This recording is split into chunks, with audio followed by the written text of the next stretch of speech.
어린이는 미래의 주인공이라는 겁니다. 어린이들이 많아야지 미래가 밝아진다는 겁니다. 지금 우리나라가 많은 것들을 가지고 있습니다. 하지만 무엇이 없습니까? 어린이가 없습니다. 네, 어린아이와 같이라는 제목으로 말씀을 전하겠습니다.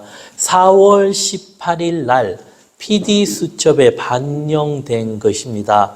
나는 신이다. 그 이후 피해자의 추가 폭로입니다. 제가 저번 설교에도 이런 부분을 말씀을 드렸습니다. 그러면서 제가 계속 어떻게 이게 이어지는가를 유심히 보고 있습니다. 그러면서 이제 그 내용 중에 무슨 내용이냐면 이 정명석이 이 사람들에게 시키는 내용이 있습니다. 그게 무엇인가 하면은 기회가 되면은 꼭 한번 보세요. 이거 보셔야 돼요. 이런 부분을 어떤 말 찬양을 하는데 이런 걸 시키는 겁니다. 내 몸과 마음을 다 정명석에게 드리겠다. 이렇게 찬양을 하라. 그리고 기도도 선생님 뜻대로 하게 해달라고 매일매일 기도를 하라. 이걸 시키는 겁니다. 그 사람들에게. 그리고 이제 조직적으로 이 단체들이 움직이고 행동을 한다는 겁니다. 우리가 좀 멀리서 떨어져서 보면 어떻게 저렇게 하는가라고 생각할 수 있습니다. 하지만 가까이 접근해서 보면은 그들 단체들이 조직적이고 치밀하게 움직인다는 겁니다. 모든 이단들의 특징이 마찬가지입니다. 그리고 그 방영된 내용에서 어떤 내용이 나오냐면은 참 기가 막힌 내용인데요. 이 엄마와 딸이 같이 정명석에게 갔는데 이 TV에 그대로 나온 내용입니다.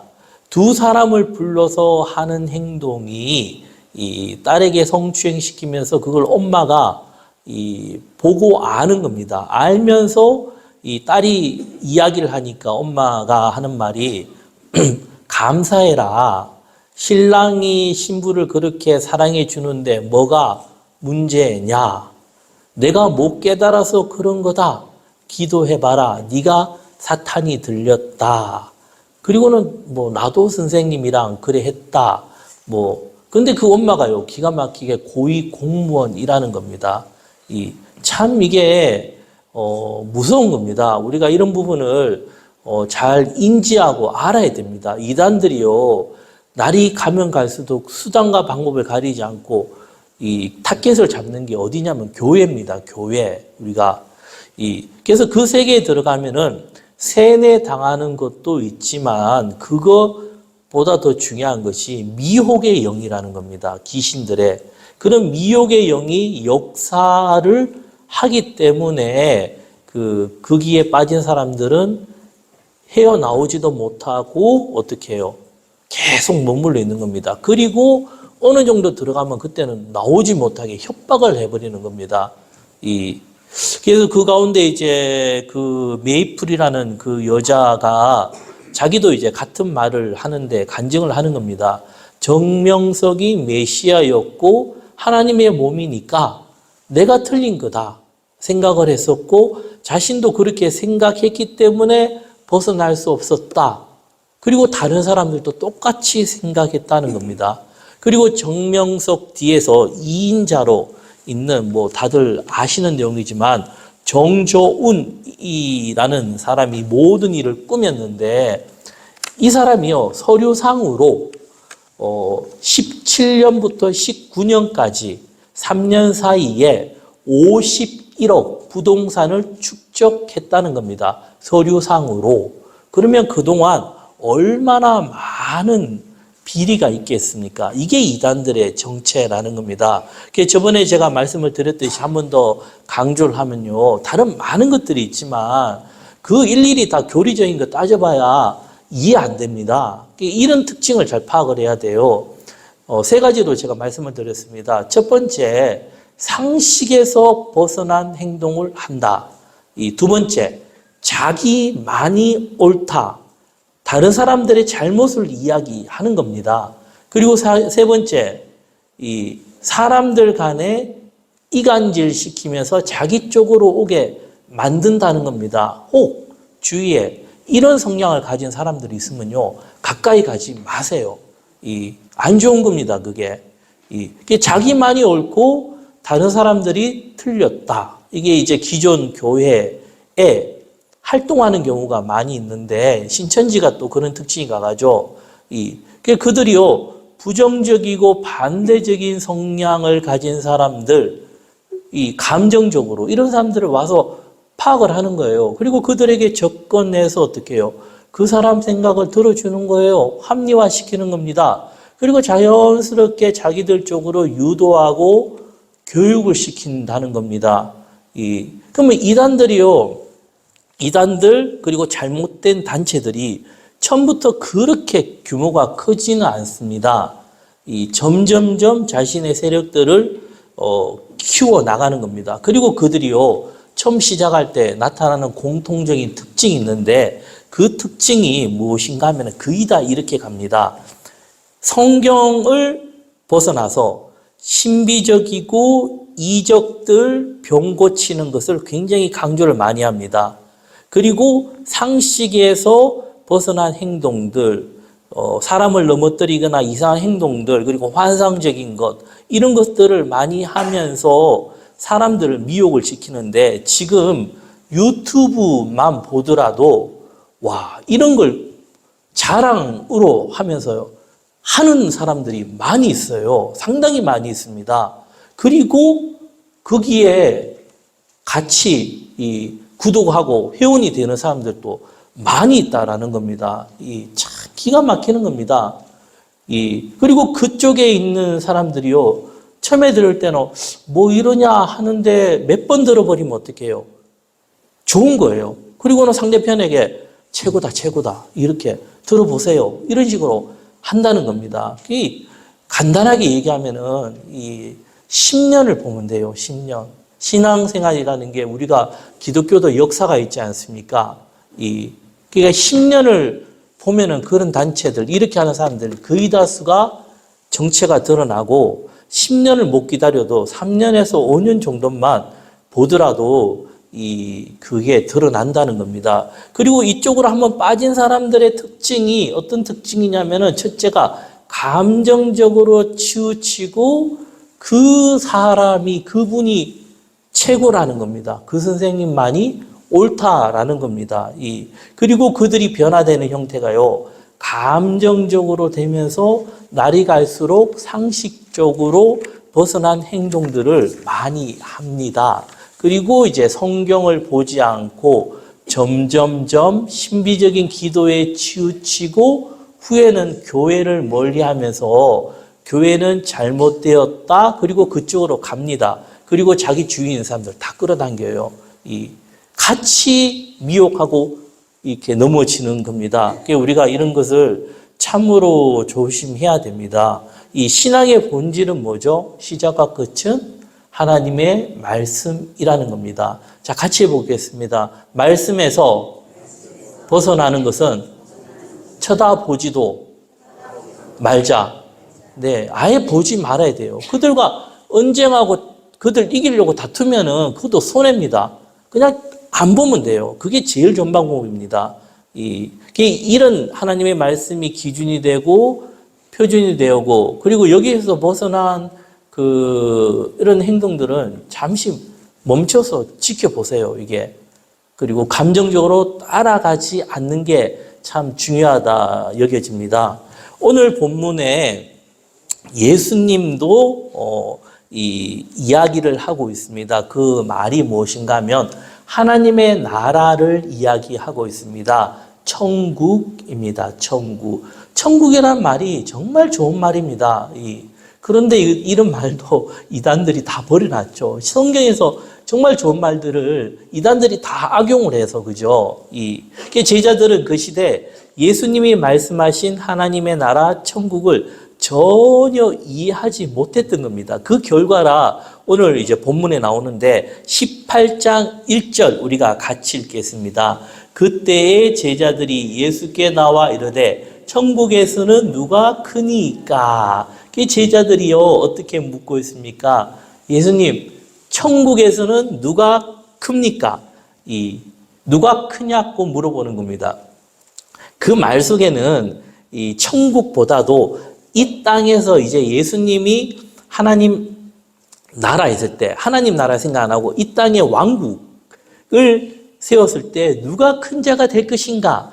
라는 그 묘한 자리 싸움, 그 자리에 대한 욕심이 가득 차 있는 겁니다. 이 전혀 예수님이 말한 하나님의 나라를 이해도 못했고 이 땅에서 부귀 영화만 생각한 것이 누굽니까? 제자들이라는 겁니다. 그들의 입장에서는요, 가진 것도 없었고 그다지 백도 없었는데 어느 날 이 젊은 청년이 나타나서 이 이적과 기적과 놀라운 능력을 하면서 수많은 사람들이 따르고 사람들이 성경에서 말하는 메시아다 이렇게 이야기를 하는 겁니다. 그러니까 드디어 우리가 꿈꾸던 이런 나라가 이루어진다 하면서 그 영광을 받는데 그게 무엇입니까?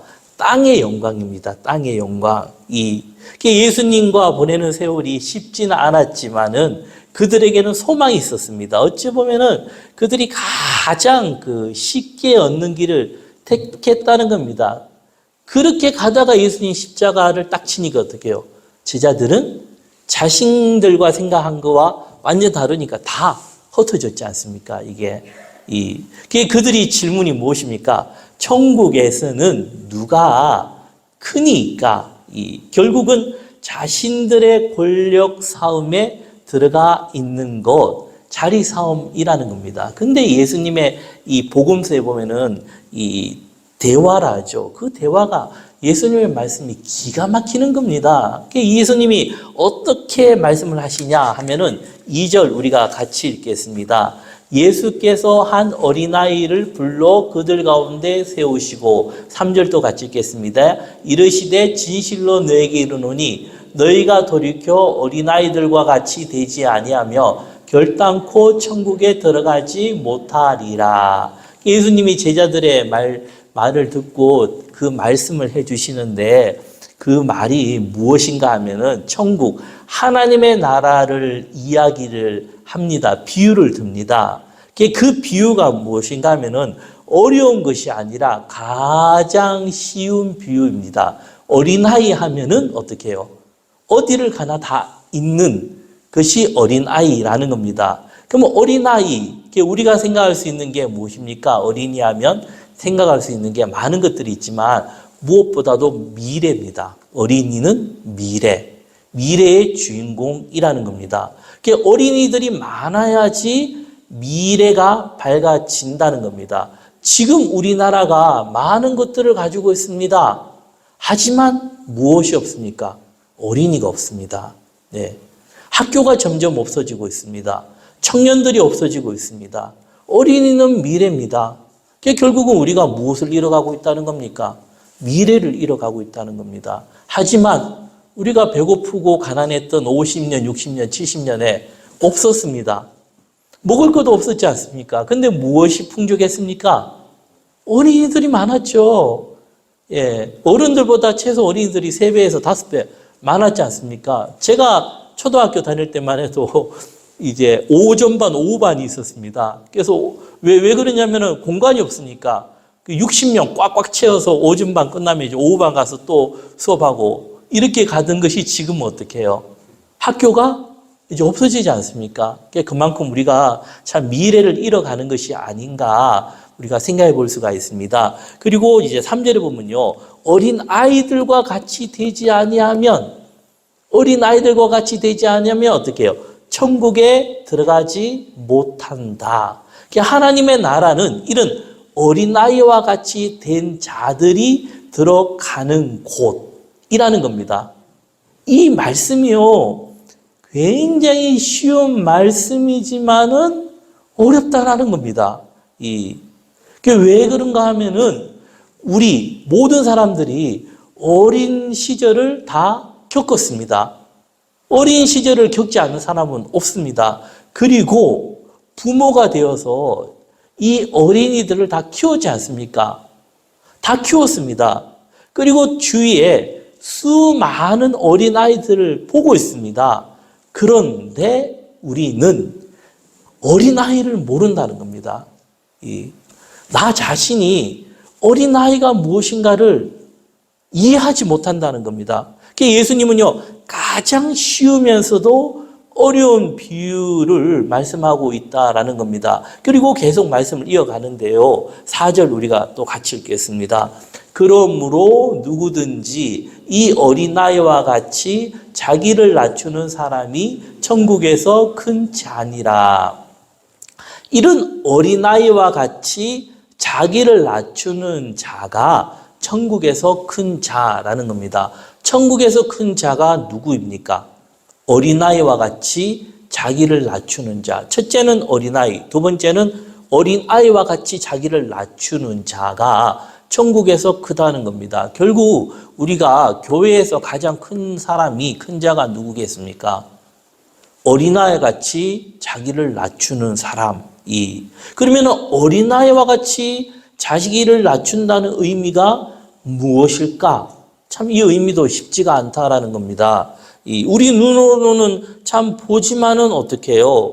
어려운 말이라는 겁니다. 그만큼 우리가 많은 것들을 알고 있는 듯하나 모른다라는 겁니다. 예수님이 비유를 들었는데 천국, 하나님 나라 참 알기가 어렵습니다.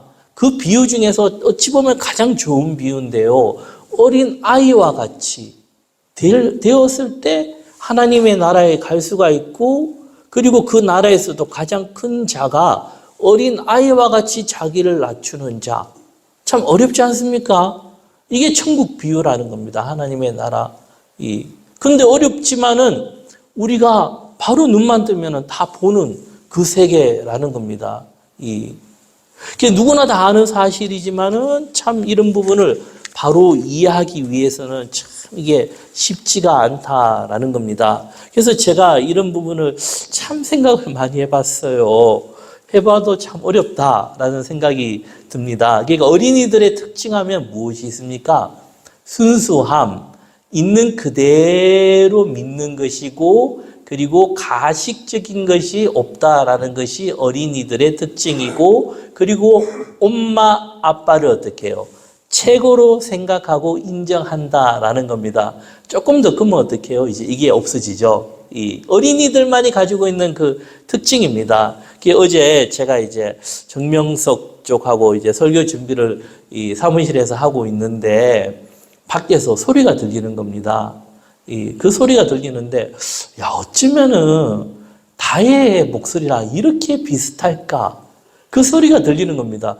노래 부르는데 꼭 다혜 같기도 하고 아닌 같기도 하고 누가 왔는가 하고 속으로 생각하다가 이 중간에 본문 적고 하는데 나가버리면 이 리듬이 깨어져 가지고 제가 이 매끈치 않으려고 계속 하는데 갑자기 사무실 문을 스르르르 열고 문이 열리는 겁니다. 보통 제 방에 들어올 때 어떻게 들어옵니까? 문을 탁 열고 들어옵니까? 다 똑똑하지 않습니까? 놓고도 안 하고 들어오는 겁니다. 혹시나 해서 열어보니까 다혜입니다. 근데 문제가 얘가 자고 일어나서 이 새벽 기도 갔다 와서 제가 조금 자는데 그때 이제 아기가 깨면은 이제 저를 자고 놀자고 장난치고 합니다. 그럼 제가 뒤척거리다가 제가 또 나갈 때 되면 걔가 또 잡니다.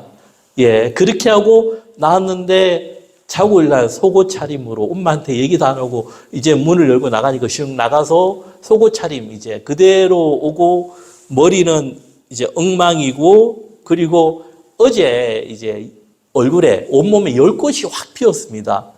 이 얼굴에 열꽃은 확 피었고 더 중요한 것은 저번에 유치부 달란트 잔치 때 받은 구입한 공을 딱 들고 오는 겁니다. 예, 상상을 보면 참 어이가 없어서 제가 쳐다봤습니다. 그리고는 하는 말이 아빠 맛있는 거 사줘. 배고파. 맛있는 거 사러 가자. 그리고는 아빠 심심해. 같이 놀자라는 겁니다. 공을 들고 이렇게. 제가 참 생각을 해보니까 이게 어린아이구나. 뭡니까?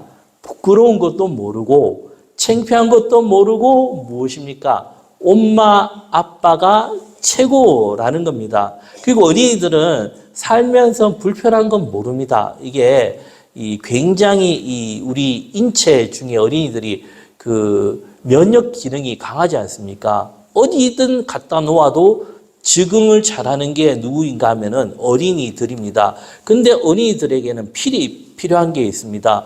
환경이 어떤가 보다도 그 눈에 엄마와 아빠가 있어야 됩니다. 그럴 때 아이들은 굉장히 정서적으로 건강하게 자란다는 겁니다. 오전에 목사님 말씀하신 것처럼 엄마 아빠가 싸우는 모습을 많이 보면 아이들 정서 굉장히 나빠지는 것은 맞습니다. 아이들이 정말 필요하는 것이 무엇입니까? 엄마와 아빠라는 겁니다. 거기에서 어떻게 해요? 행복을 느낀다라는 겁니다. 우리가 생각해 보면은 이 어린 아이와 같이 하나님을 바라보는 것이 아닐까? 참 어렵습니다, 이게. 왜? 우리가 어린아이가 아니기 때문에. 그리고 다른 것보다 어린이들은 엄마, 아빠가 있으므로 기뻐하고 즐거워하는 것처럼 우리들도 하나님으로 인해 기뻐하고 즐거워하는 모습, 이게 어린이의 모습이 아닐까? 천국에서 가장 큰 자는 어떤 일을 많이 하고 능력이 있는 그런 사람이 아니라 어린 아이와 같이 자기를 낮추는 사람. 이런 사람이 천국에서 진정 큰 자라는 겁니다. 그리고 하나님께서는 이런 사람을 통해서 하나님의 능력을 주시고 그 일을 감당해 하신다는 겁니다. 구약 성경에 큰 일을 감당한 이 구약의 뿌리를 만든 이가 누굽니까? 모세 아니겠습니까? 이 율법, 성경을, 이 기초를 다진 이가. 그럼 이 모세가요, 태어나서 왕궁에서 40년, 그동안 최고의 교육을 받았지만 하나님은 no. 그가 들판에서 양과 함께 40년 다 내려놓았을 때 하나님께서 어떻게 했습니까? 오케이라 했습니다. 그리고 그 모세에게 사명을 주셨습니다. 모세가 변화된 게 뭡니까? 40년 전에는 내 힘으로, 내 능력으로 무엇을 해보겠다 했는데 그 일이 어떻게 해요? 반대적으로 도망을 가는 신세였다면 지금은 다 내려놓고 지팡이, 하나님의 능력을 의지하면서 가니까 그 강대한 출애굽, 애굽까지도 넘어서는 그런 인물이 되지 않았겠습니까? 제가 저번에 말씀드린 요한복음 17장 3절에 보면요, 예수님도 영생은 곧 유일하신 참 하나님과 그가 보내신 자 예수 그리스도를 아는 것이니라. 가장 귀한 일이 무엇입니까? 우리가 다른 것도 많지만 하나님을 바로 아는 것. 예배가 왜 소중하겠습니까? 예배를 우리가 잘 드리고 바로 드려야지 그 가운데 하나님을 바로 알고 깨닫고 그 속에서 무엇이 오는 겁니까? 영생이 온다는 겁니다. 그 속에서 어린아이와 같은 마음이 자라고 어린아이와 같이 자기를 낮추는 자가 된다라는 겁니다. 그래서 우리가 신앙생활에 나갈 때 진정 큰 자, 천국에서 이 땅에서도 큰 자가 누구인가 하면 어린아이 같이 자기를 낮추는 그런 자가 되기를 소망합니다.